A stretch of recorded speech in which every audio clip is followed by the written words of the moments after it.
It's time to dive into another mysterious costuming era, one so historically underrepresented that we can categorize it into the black hole of costuming. Therefore, it is our noble duty to reveal its beautiful secrets, the 1690s. 1790s. Nah, that's gonna be a typo. Everybody does the 1790s. Nobody does the 1790s. But I can name at least 3 different resources for this era. That doesn't mean it's equally represented. Look at your production schedule.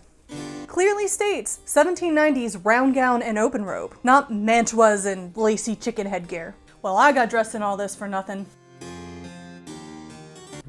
Whew.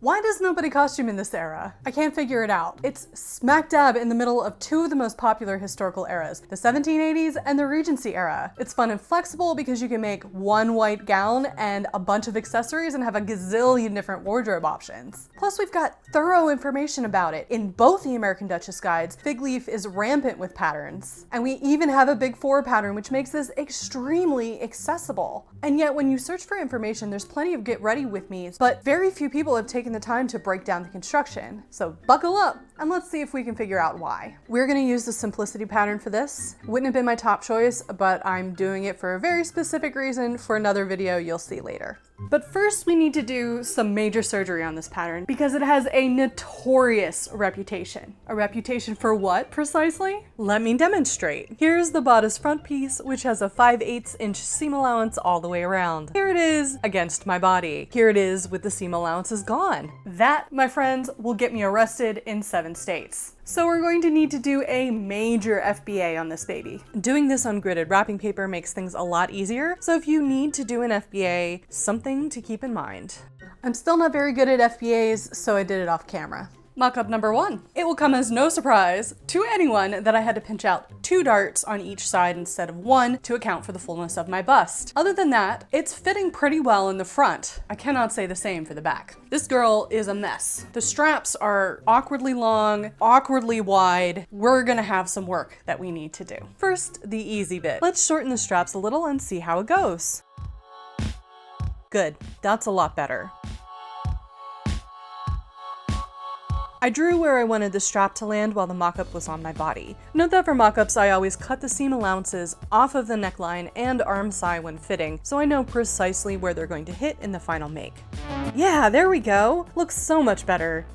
Chef's effing kiss, y'all. Now let's transfer the darts onto our pattern. In a perfect world, they'd be correct from my FBA, but I wasn't kidding about still sucking at them, so we're gonna do this extra step. Cutting and then tracing is the easiest way to get an accurate take of the dart.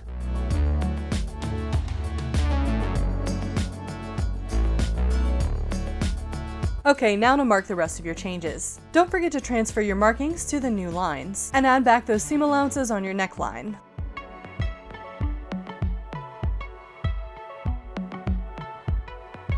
Both the earlier 1780s and the later 1800s gowns had adjustability in the center front in the lining portion. In the earlier 18th century, the gowns were just pinned at the center front and you could adjust the excess fabric to fit you however you were needing to fit that day. Or you could add a lacing strip to the lining and have the gown fabric float over top. Similarly, my bib front later Regency gown does the exact same thing, only it has ties instead of lacing strips. I refuse to believe that for the 10 years in between, they just didn't have any kind of adjustable lining piece. So let's add some lacing strips to the center front lining.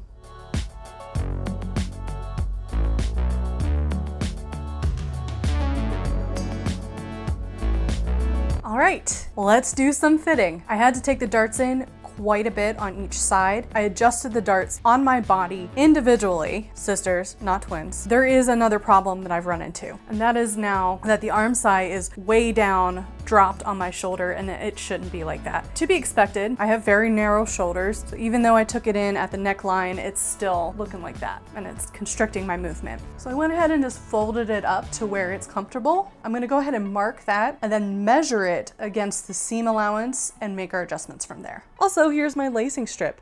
Here's the front of the lining. We're going to fold this back, but not cut it off, because then we have extra fabric in case we change sizes again. Okay, let's make that arm side adjustment.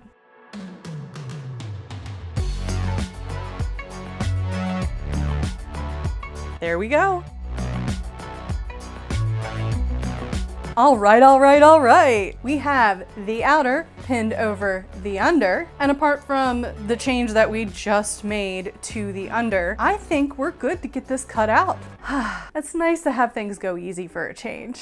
Okay, so we can rule out it's a hard era to fit as a reason why people aren't costuming this more. Let's see how cutting goes.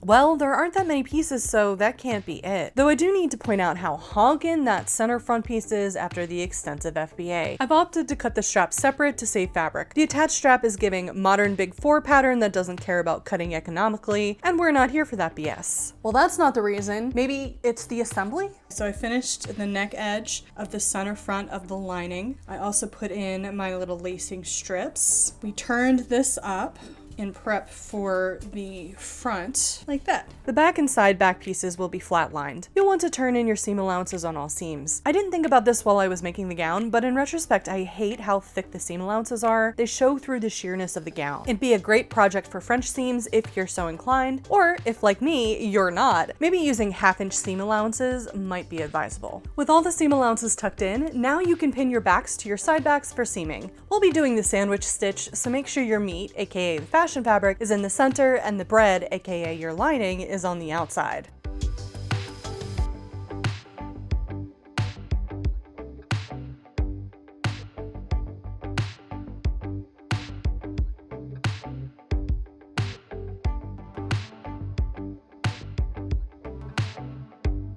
(1780s, 1790s). Oh, how far we have fallen in a decade. Okay, back is fitting pretty well. We got a little wrinkles on the side, but those will go away once we have the skirt attached. However, I don't have a big enough gap in the center, so we're gonna have to fix that. But otherwise, I think the straps are at the right spot, which means we can go ahead and get those babies on. But first, all that talk about the sandwich stitch has made me hungry. Okay, let's get those straps attached. Note that I'm not following the modern instructions that came with the pattern. Instead, I'm using the American Duchess book as a guide and leaning on my own knowledge of 18th century construction to do the rest.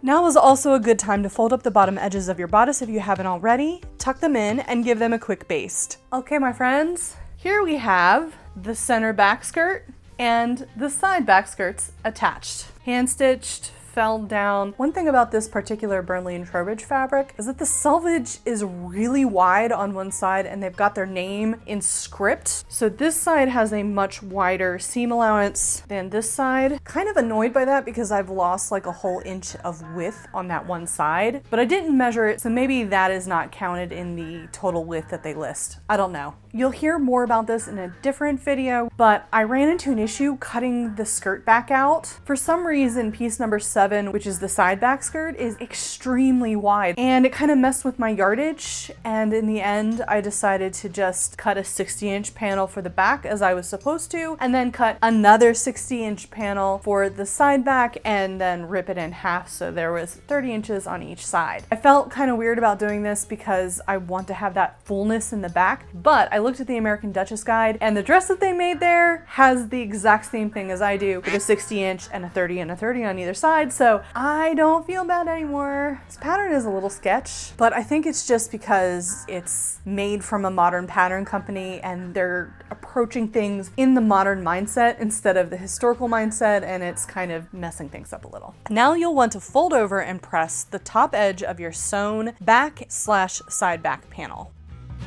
Here's the bottom of the bodice basted. Make sure you have your dots marked for placement.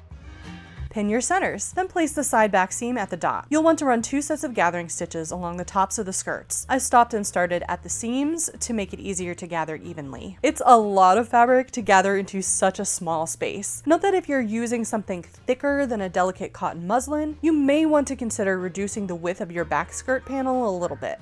Now you want to whip the bodice to the skirt back, making sure you sew into every teensy tiny little bump.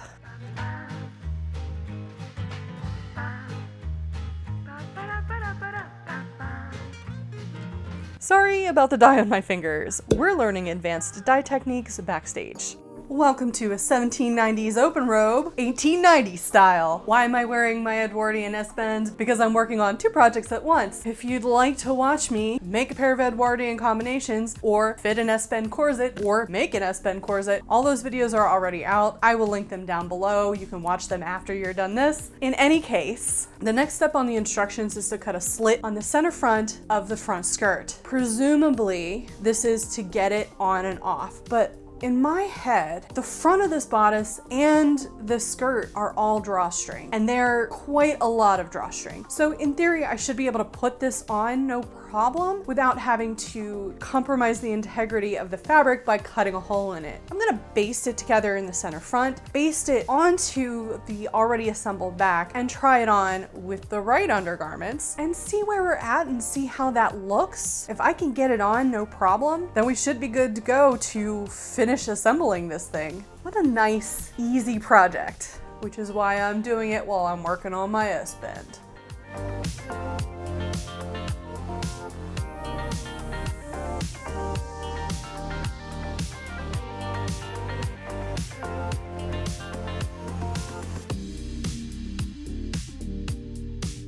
Back's looking good.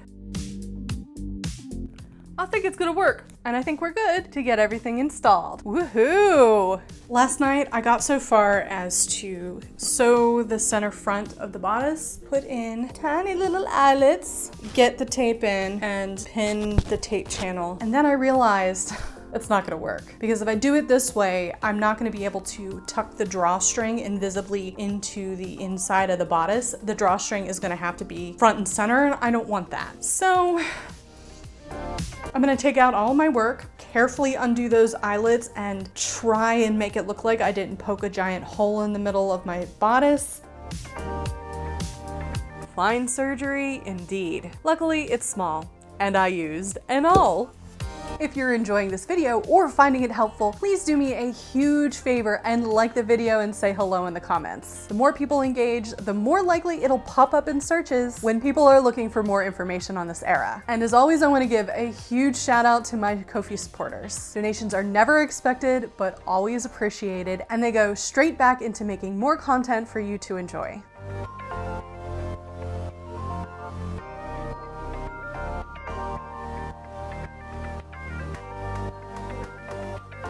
For the skirt, I'm going to opt for a much smaller slit than the pattern calls for.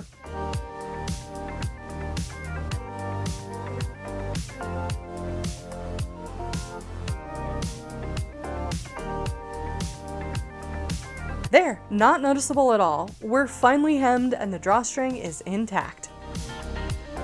Also, this is all hemmed down and reinforced. The original bodice is even with the skirt, but I have extra width from the FBA, so I pre-gathered that bit before pinning the bodice front to the skirt front. Okay, so we've ruled out that it's hard to make. It's gotta be the sleeves. Like, they must be the epitome of all Sleevils. It's the only explanation. This is where the elbow is supposed to be. There's my elbow. There's where the pattern thinks my elbow should be. Clearly drafted for a monkey and not a human. Unlike indie patterns, this pattern was drafted for someone who is 5'4". I'm almost 5'4". I didn't have to adjust the hem at all. And your arms are directly proportional to your height. I haven't said this very much, if I've mentioned it at all, but it's relevant for what I'm about to say. I'm not a self-taught sewist. I am a professional costumer. I've worked in theater. I have worked in film. I learned to construct garments in a professional environment, and I've been doing so for more than 20 years. Yesterday, I pinned this sleeve into this arm side 7 times. And not a single time did I manage to make the marks match up or get the elbow seam to fit at the elbow, and I got so frustrated I had to go do something else, and I was grumpy the rest of the day. Only to realize at like 5 a.m. this morning when I woke up out of a dead sleep that it was because I had put the sleeve on inside out. So I want you to remember this. Next time you're frustrated, can't get something to work, your fitting isn't going well, remember, even the people that have been doing this more than half their lives make dumb mistakes. Let's talk about this sleeve. It's bad. Part of it is probably the fabric. I'm probably not perfectly on grain, but it is too big, it is too long, and it is wrinkly AF. Let's fix it. I'm assuming this is the lengthen shorten line.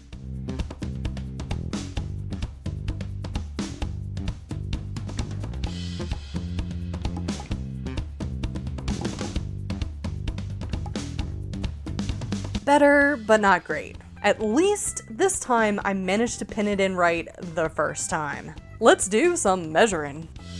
Forearm and bicep. Here they are on the sleeve. That's an insane amount of ease, folks. So much better. So I think that's good. However, I've made a decision. I want this above my elbow. So I think I'm just gonna cut it off at the elbow and not deal with the elbow dart, which is kind of awkward. Let's get the rest of this gown assembled so we can set the sleeves in. There will be a second drawstring channel where the bodice front meets the skirt, made inside the pressed up seam allowance.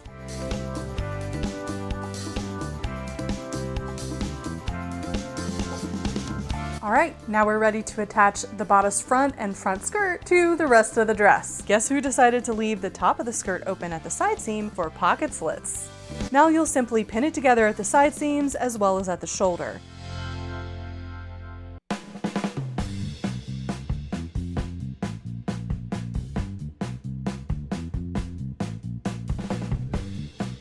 Yeah, not bad. We almost have a whole dress. The sleeves look much better. I don't need to make any changes for this, so we can go ahead and finally cut out the muslin for the sleeves. There are many different ways to set in your sleeves in the 18th century. Typically for this particular era, we would do the flippy, flappy, inside-outy version where you put one inside the other and then you sew the seam and then you flip it all out and then there's like no seams on the inside. However, I find the most alterations I have to make on my gowns are at the arm side and the sleeves. And when you do the flippy outy, flippy flappy version, it's really hard to take anything in or let anything out if it's all encased in that. You have to take everything off the entire sleeve and then undo everything. So I'm just gonna do a basic flat line. If you wanna see how to do the flippy flappy turny outy version, I believe I did it on both of my Angelica gowns, so you can check out those videos later. Best practice,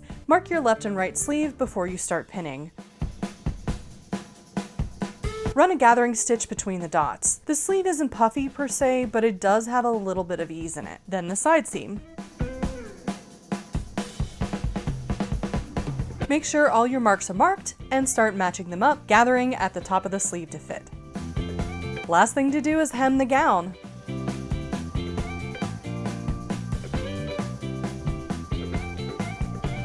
Okay friends, with the gown almost completely together, I can change out my serger thread, which I have been dreading, and we can start cutting out the open robe. Now I've run into a slight problem with this, something that I didn't foresee, in that this linen that I bought, it has stripes. Annoyingly, they are striped from selvage to selvage, not along the whole length of the fabric. I didn't anticipate this when I bought the fabric, and so I'm gonna have to be a little creative with my cutting. They want one panel number 8 cut on the fold, which equals about 50 inches, and then two 30-inch panels, which are the size 7 panels. A typical 18th century gown has somewhere between 110 and 130 inches all the way around in the petticoat, but this is stopping right here. It's not covering the front at all. So I think what I'm gonna do is make it a 90-inch wide. That will get me a 60-inch panel in the back and then two 30-inch panels on the side. Okay, so the full length of the back piece sides is 61 inches. I have 60-inch fabric. I think I can make that work, especially if I do 18th century seam allowances instead of modern seam allowances.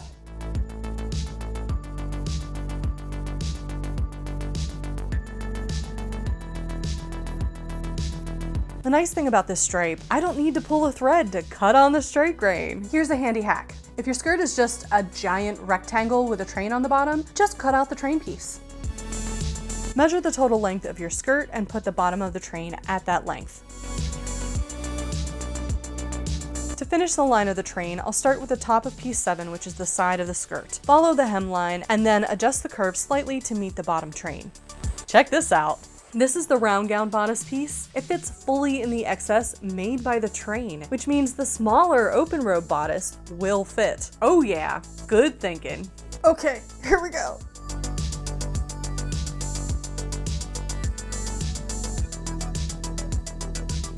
While the back and side back are the same for the open robe, the bodice front isn't. So here you can see me taking my later Regency open robe, which I know fits me, and trying to true it up to this earlier style's measurements. I thought this would make my life a little bit easier.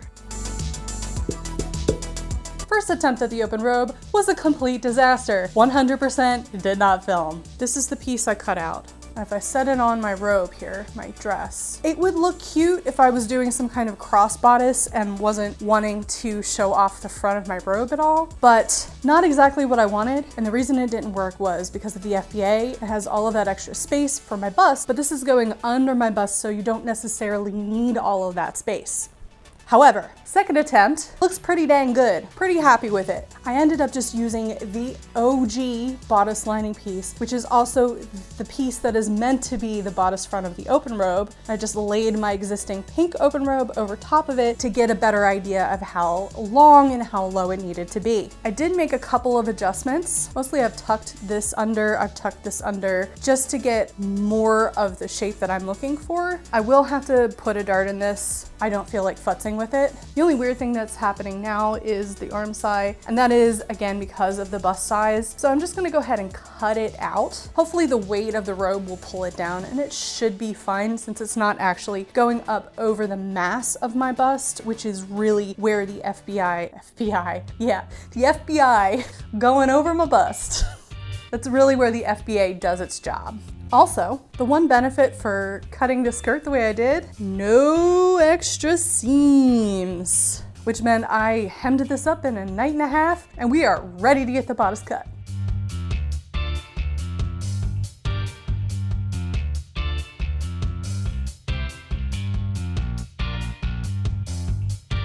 For comparison, here's my final adjusted pattern versus the original simplicity pattern. Alrighty, let's cut her out. I am going to add a little extra space here though, because I know the bust dart will be in a different place. Those I just pinched out on my body, nice and easy. The rest of the open robe construction is literally the same as we just did, except one thing. The front of the skirt stops here on the bodice piece, instead of it being squished further into the back like the dress.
Well, I can't figure it out, seriously. It's fast, it's easy. It does maybe take a little bit more fabric than other eras, but there are certainly ways that you could piece it to make it more economical. And it's cute, I don't know. But hopefully this inspires you to go out and try it if you haven't already. I'm already making a second one in a witchier vibe to make a perfect little 1790s capsule wardrobe, and if you'd like to check that out, I'll be posting it over on Instagram. That's about it for me. Thanks for watching. I love y'all, and I'll catch you in my next video.